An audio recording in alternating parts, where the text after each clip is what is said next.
At least some researchers now believe that boys and girls may not learn certain things in exactly the same way. Elizabeth Caledon reports our cover story. Ask any kid. Boys and girls are different. What do girls like?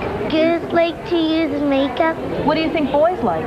trucks, and video games. But where do these differences come from? Are they hardwired into the brain from the moment of birth? Or are they taught, reinforced by a culture filled with stereotypes of girls dreaming of that perfect doll, boys playing with trucks and guns? Check my missile! Batman's gonna stop Joe! It's the age-old debate over nature versus nurture. Reignited a few weeks ago when Harvard University's outspoken president, Lawrence Summers, speaking at a conference on diversity, suggested that intrinsic differences in science aptitude between men and women might account for how few women are to be found in the highest ranks of science and engineering. You might say that Lawrence Summers had fired a shot heard round the academic world. MIT biology professor Nancy Hopkins was so offended, she walked out of the conference. When you send this message that maybe it's in your genes, you're asking women to come to work every day and prove over and over and over, yes, I really am good enough to be here. And that is exhausting. I thought those ideas were very antiquated, but apparently they're not. At Barnard College, an Ivy League all-women's school in New York, a school where about 1/3 of graduates get science degrees, these young organic chemistry students were outraged. Of course he's obviously wrong because there's women scientists everywhere. The fact is women are well represented in certain scientific fields like medicine. Half the graduates of the nation's medical schools are women, but it's also true that in certain sciences, like physics and engineering, women fill only a tiny fraction of all jobs. We're not seeing enough women move up into the ranks of senior scientists. Something is happening to turn them off. What that something might be, nature or nurture, is at the heart of the debate. It's nurture, says Judith Shapiro, president of Barnard. What makes girls turn off to science? If we have stereotypes about what girls can and can't do, they operate by having girls themselves believe it.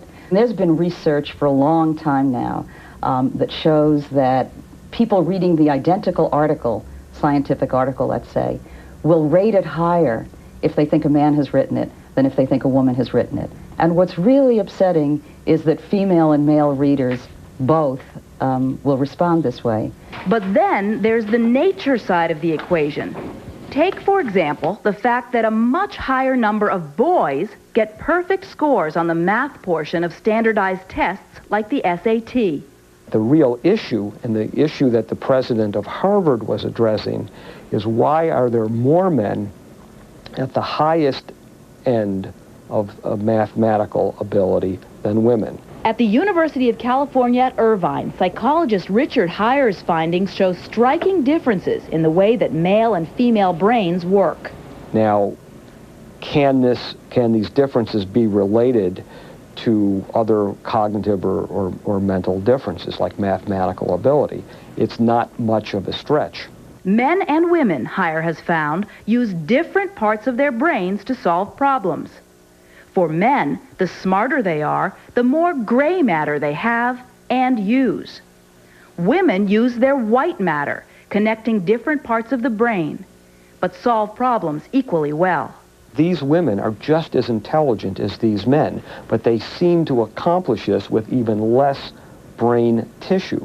So this suggests that there's something about the woman's brain that's more efficient. 4, 3, 2. At the National Institutes of Health in Bethesda, Maryland, Dr. Jay Geed has been mapping the development of the adolescent brain for 13 years, using the most advanced MRI imaging processes to peer into the brains of twins. In identical twins, this part of the brain would look more alike than in fraternal twins. He's in search of answers to some of the age-old questions about boys and girls and their intellectual development. The male brain is about 10% larger than the female brain. So far, Geed's 4,000 scans of more than 2,000 brains haven't begun to answer the big questions about nature versus nurture. He has, however, mapped different development paths in the brains of girls and boys.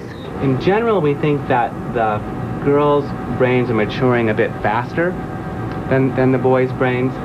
But not in all areas. Certain parts of the brain involved in mechanical skills or projectile estimations actually mature somewhat faster in boys. Other scientific studies have also found that boys seem to be more aware of motion and spatial relationships. But when it comes to the senses, girls are way ahead of the game. Scientists believe their eyes are more finely attuned to color and texture, that they have a more developed sense of smell and hearing. Girls and boys differ profoundly in how they hear, how they see, how they respond to stress, and those differences are present at birth. Oh, here we go. Dr. Leonard Sachs, a psychologist and family practitioner, says both boys and girls are shortchanged if we neglect gender differences.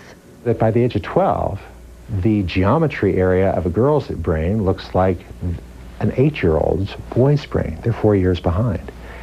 The language area in the boy's brain is 3 to 4 years behind the language areas of the girl's brain.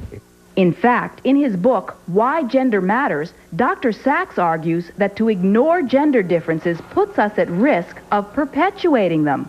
If you teach the same subjects in the same way to girls and boys, in other words, if you ignore gender, by the age of 12, you're going to have girls who think they can't do geometry and boys who hate to read and write and think poetry is a total waste of time.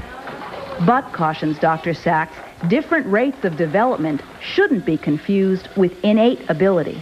The fact that a boy prefers a truck over a doll doesn't mean he's going to be a better physicist than the girl who just wants to stare at something very interesting, whether it be a truck or a doll. Physics is not necessarily about trucks accelerating or things exploding. That's just the way you were taught physics. Physics is about contemplating our universe. And did you calculate your input force? In Rochelle Barry's 7th grade class in suburban New York, students are enthusiastic about their science projects, boys and girls alike. Can you try to tighten this? Have you in any way ever felt discouraged to pursue math and science? No, I really haven't. I just enjoy it. I don't really care that much about whether there's more boys than me that are good at it or more girls than me that are good at it. But the boys think they might have a slight edge in science. Why do you think there aren't as many women in science as there are men today? Women used to be discouraged from jobs like that, and it's kind of just stuck, but it's changing. There's no doubt there are differences between boys and girls. Science is bearing that out. But so far, the evidence seems to indicate that the reason there are so few women working in some scientific fields has a lot more to do with attitudes than aptitudes. Okay, got 2 in the line.